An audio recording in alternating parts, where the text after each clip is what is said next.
हमारे युवा बहुत जल्दी सैड हो जाते हैं और बहुत जल्दी हैप्पी हो जाते हैं। छोटी सी भी कोई परेशानी आ जाए तो वो डगमगा जाते हैं, वो अपसेट हो जाते हैं। आप सब एक बात याद रखिएगा, जिंदगी में धैर्य का भी बहुत बड़ा रोल है। हमारी जिंदगी में बहुत बड़ा रोल है। तुम कितने धैर्यवान हो ये बहुत महत्वपूर्ण है। तुम कितने धैर्यवान हो इस बात का तुम्हारी जिंदगी में, क्योंकि बुरे वक्त में तुम्हारा धैर्य तुम्हें बचा सकता है। कई बार ऐसा होता है कि छोटी सी भी परिस्थिति हमें और बीमार कर देती है और परेशान कर देती है। तो तुम्हारे को धैर्य से उस समय काम लेना है, धैर्यवान उस समय तुमको बनना है और धैर्य का परिचय देना है। विषम से विषम परिस्थितियों में, कठिन से कठिन परिस्थितियों में तुम कभी अपने ऊपर विश्वास करना बंद मत करना। हमेशा अपने ऊपर विश्वास रखना कि तुम जो चाहे वो कर सकते हो। और ये विश्वास आता है तुम्हारे सत्कर्मों से। जब तुम्हें पता होता है कि तुम सत्कर्मी हो, तुम सत्यवादी हो, तुम सत्यनिष्ठ हो, तो फिर तुम्हें अपने ऊपर बहुत भरोसा होता है और अपने से भी ज्यादा भगवान के ऊपर भरोसा होता है। और जिनको भगवान पे भरोसा होता है वो मौत के मुंह में से भी बाहर आ जाते हैं। होकर मायूस न यूं, होकर मायूस न यूं शाम की तरह बदलते रहिए। जिंदगी एक भोर है, सूरज की तरह बस निकलते रहिए। होकर मायूस यूं न शाम की तरह ढलते रहिए। जिंदगी एक भोर है, सूरज की तरह निकलते रहिए। ठहरोगे एक पाम पर तो थक जाओगे। ठहरोगे एक पाम पर तो थक जाओगे। धीरे धीरे ही सही मगर अपनी मंजिल की तरफ चलते रहिए। धीरे धीरे ही सही, मत दौड़ो फास्ट, मत जाओ 160 की स्पीड से, 20 की स्पीड से ही सही, पर चलते रहिए। क्योंकि रुकोगे तो मंजिल दूर होगी, चलोगे तो मंजिल उतना पास होगी। अपने ईश्वर को जानने की इच्छा अपने मन में रखो, उससे मिलने की इच्छा एक एक कदम ही सही बढ़ाओ। ठहरोगे एक पाम पर तो थक जाओगे। धीरे धीरे ही सही अपनी मंजिल की तरफ चलते रहिए। तो हमारे मानव जीवन की मंजिल क्या है? हमारे मानव जीवन की मंजिल सिर्फ एक है, हरि का मिलन हो जाए, इस संसार से मुक्ति हो जाए। और यही सिखाती है भागवत, यही बताती है भागवत। इस भागवत ने न जाने कितने, देखो भगवान ने कितने तारे वो गिने जा सकते हैं। भगवान ने कितने लोगों का कल्याण किया है आप गिन सकते हो, लेकिन भगवान की कथा ने कितने लोगों को उतारा है आप गिन नहीं सकते।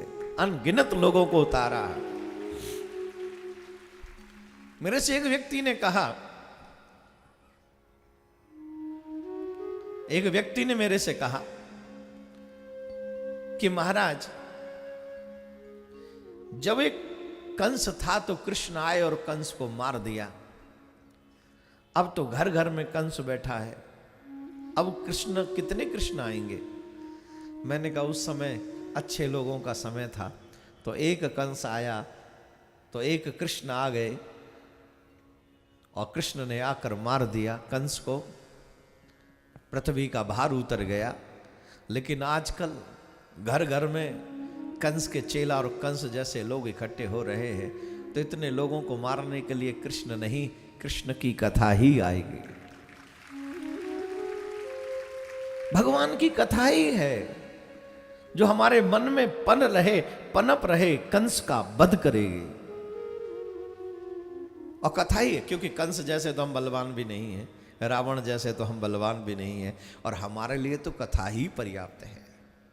जो कृष्ण कथा सुने, जो भागवत सुने, जो प्रभु का हो जाए, उसे किसी और की आवश्यकता नहीं पड़ती है, कथा ही तार देती है।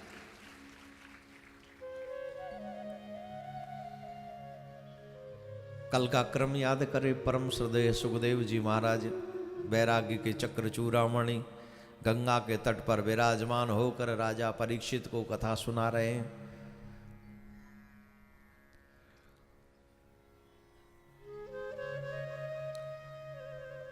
कल का क्रम याद होगा आपको। राजा बलि के द्वार पर भगवान जाते हैं और राजा बलि से 3 पग भूमि मांगते हैं। राजा से कहते भिक्षाम दे, हमें भिक्षा दीजिए 3 पग भूमि। जीव के पास 3 चीजें हैं, तन मन और धन।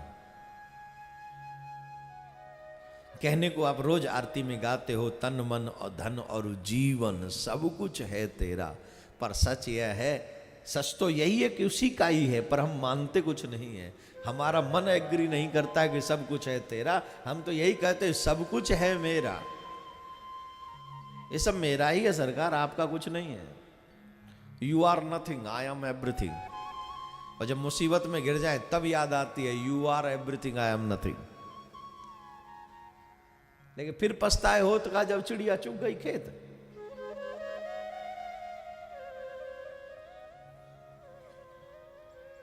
सुना है आपने भजन, उठ जाग मुसाफिर भोर वही।